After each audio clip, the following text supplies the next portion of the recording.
प्यारे बच्चों, पहली वीडियो में हम लोग ऑक्सीकरण संख्या या उपचयन अंक के बारे में पूर्ण रूप से जानकारी प्राप्त कर लिए थे। आज इस वीडियो में हम लोग ये समझेंगे कि ऑक्सीकरण संख्या ज्ञात करने के नियम क्या है। तो आइए समझते हैं कि ऑक्सीडेशन नंबर ज्ञात करने का नियम क्या है। पहला नियम है, उदासीन अवस्था या स्वतंत्र अवस्था में सभी तत्वों की ऑक्सीकरण संख्या शून्य होती है। अब इसका मतलब क्या है, आइए समझते हैं। उदासीन अवस्था का मतलब है, जैसे सोडियम है, सोडियम पर अभी कोई चार्ज नहीं है, तो ये सोडियम उदासीन है, अर्थात इसकी ऑक्सीडेशन नंबर जो होगी वो 0 होगी, क्योंकि न ये इलेक्ट्रॉन त्यागा है और न ही इलेक्ट्रॉन ये ग्रहण किया है। लेकिन अगर Na+ बता दें तो इसकी ऑक्सीडेशन नंबर +1 होगी, क्योंकि इसने एक इलेक्ट्रॉन त्याग दिया है, इसलिए इस पर पॉजिटिव चार्ज आ गया है। तो ये जो है आयनिक एलिमेंट से है, इसने इलेक्ट्रॉन त्यागा है, और ये उदासीन एलिमेंट, इसने इलेक्ट्रॉन त्यागा नहीं है। तो उदासीन अवस्था में अगर कोई एटम है या परमाणु है या तत्व है तो उसकी ऑक्सीकरण संख्या क्या होगी, 0 होगी। जैसे मैग्नीशियम की बात करें तो मैग्नीशियम, केवल मैग्नीशियम की ऑक्सीडेशन नंबर जो होगी वो 0 होगी। लेकिन यहीं पर Mg++ अगर हो गया तो इसकी ऑक्सीडेशन नंबर क्या हो जाएगी, +2 हो जाएगी, क्योंकि इस पर 2 चार्ज, 2 आवेश जो है उपस्थित हैं। तो कहने का मतलब यह है कि उदासीन अवस्था में सभी तत्वों की ऑक्सीकरण संख्या 0 होती है। वह धातु, अधातु कुछ भी हो सकता है, जैसे copper, zinc, sodium, magnesium, carbon, sulphur, phosphorus, nitrogen, oxygen, ये सब धातु अधातु हैं। ये उदासीन अवस्था में है, इन पर कोई चार्ज नहीं है, इसलिए इसकी ऑक्सीडेशन नंबर क्या है, 0 है। इसका रीजन क्या है, इसका रीजन है क्योंकि ये तत्व इलेक्ट्रॉन का लेन देन नहीं किए हैं।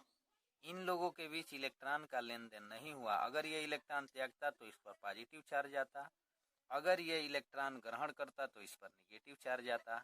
अर्थात ये सभी के सभी तत्व उदासीन अवस्था में हैं, इसलिए इनकी ऑक्सीडेशन नंबर क्या है, 0। संख्या ज्ञात करने का दूसरा नियम है कि क्षारीय धातु के अंतिम कक्षा में एक इलेक्ट्रॉन होने के कारण इनके सभी यौगिकों में इनकी ऑक्सीकरण संख्या +1 होती है।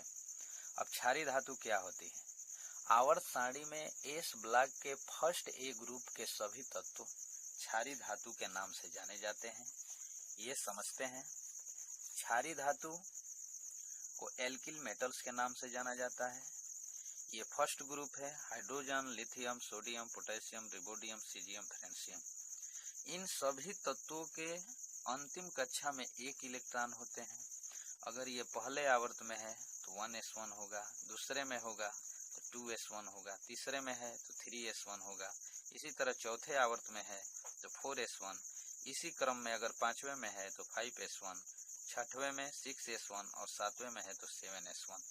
तो इन सभी तत्वों के अंतिम कक्षा में एक इलेक्ट्रॉन होने के कारण इन सभी यौगिकों में क्षारीय धातु वो का ऑक्सीकरण संख्या +1 प्राप्त होता है। तो अगर जो है क्षारीय धातु की ऑक्सीकरण संख्या को डिफाइन करना हो, जैसे हाइड्रोजन का कोई यौगिक है H2O, H2S, HNO3। अब इसमें जो हाइड्रोजन है, ये हाइड्रोजन क्षारीय धातु है। हम जानते हैं कि क्षारीय धातुओं के अंतिम कक्षा में एक इलेक्ट्रॉन होता है, इसलिए इनकी ऑक्सीकरण संख्या हल करने पर +1 आएगी। तो हाइड्रोजन का ऑक्सीकरण संख्या कितना हो जाएगा, +1। इसी तरह लिथियम का कोई यौगिक हो तो लिथियम का यौगिक लिथियम हाइड्रॉक्साइड है, तो लिथियम हाइड्रॉक्साइड में लिथियम की ऑक्सीकरण संख्या क्या हो जाएगी, +1 हो जाएगी। लेकिन केवल लिथियम की अगर ऑक्सीकरण संख्या पूछी जाए कि केवल लिथियम का ऑक्सीडेशन नंबर क्या होगा तो 0 होगा। लेकिन लिथियम के यौगिक, लिथियम हाइड्रॉक्साइड में लिथियम की ऑक्सीकरण संख्या पूछी जाए तो उसकी ऑक्सीकरण संख्या क्या हो जाएगी? +1 हो जाएगी। सोडियम का यौगिक, अगर केवल सोडियम की परिभाषा पूछे या केवल सोडियम की ऑक्सीकरण संख्या पूछे तो ये होगा 0, लेकिन सोडियम के यौगिक में सोडियम की ऑक्सीकरण संख्या, जैसे sodium hydroxide, sodium sulphate, sodium chloride, इसमें सोडियम की ऑक्सीकरण संख्या पूछी जाए तो यहाँ पर इसकी क्या आएगी? +1 आ जाएगी। तो ये नियम है कि क्षारीय धातु के अंतिम कक्षा में एक इलेक्ट्रॉन होने के कारण इनके सभी यौगिकों में इनकी ऑक्सीकरण संख्या +1 होती है। क्षारीय धातु आप जानते हैं, जैसे NaCl में सोडियम की ऑक्सीकरण संख्या +1, सोडियम सल्फेट में सोडियम की ऑक्सीकरण संख्या +1, सोडियम फास्फेट में सोडियम की ऑक्सीकरण संख्या +1, पोटेशियम नाइट्रेट में पोटेशियम की ऑक्सीकरण संख्या +1, क्योंकि क्षारीय धातु के अंतिम कक्षा में कितने इलेक्ट्रॉन? एक इलेक्ट्रॉन होते हैं। अब आइए समझते हैं ऑक्सीकरण संख्या निकालने का तीसरा नियम। तीसरा नियम है कि क्षारीय मृदा धातुओं के अंतिम कक्षा में 2 इलेक्ट्रॉन होने के कारण इनके सभी यौगिकों में इनकी ऑक्सीकरण संख्या +2 होती है। तो आइए इसको भी समझते हैं। आवर्त सारणी में फर्स्ट ए ग्रुप के सभी तत्व क्षारीय धातु के नाम से जाने जाते हैं, एल्किल मेटल के नाम से, और सेकेंड ए ग्रुप के सभी तत्व क्षारीय मृदा धातु एल्किल अर्थ मेटल्स के नाम से जाने जाते हैं। और ये सेकेंड ए ग्रुप के जितने तत्व होते हैं इनके अंतिम कक्षा में 2 इलेक्ट्रॉन प्राप्त होते हैं। जैसे 2s2 में 2 इलेक्ट्रॉन है, 3s2 में 2 इलेक्ट्रॉन, यहाँ भी 2 इलेक्ट्रॉन, यहाँ भी 2 इलेक्ट्रॉन, यहाँ भी 2।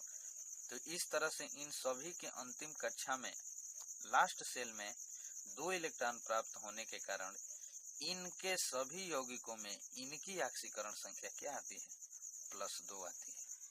अब इनका कोई भी आप यौगिक ले लीजिए, अगर अकेला केवल मैग्नीशियम की ऑक्सीकरण संख्या पूछे तो ये 0 होगा, क्योंकि मैग्नीशियम का यौगिक नहीं, ये केवल मैग्नीशियम है।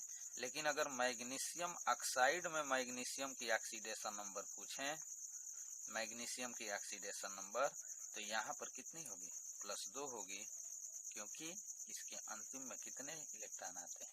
2 इलेक्ट्रॉन आते हैं। लास्ट सेल अंतिम कक्षा में 2 इलेक्ट्रॉन आने के कारण इनकी ऑक्सीकरण संख्या क्या होती है? +2 होती है।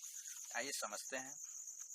क्षारीय मृदा धातुओं के अंतिम कक्षा में 2 इलेक्ट्रॉन होने के कारण इनके सभी यौगिकों में इनकी ऑक्सीकरण संख्या +2 होती है। एग्जाम्पल है calcium oxide, calcium carbonate, calcium hydroxide, calcium phosphate. तो ये देखिए क्षारीय मृदा धातु है सभी में, तो ये क्षारीय मृदा धातु की ऑक्सीकरण संख्या कितनी होती है?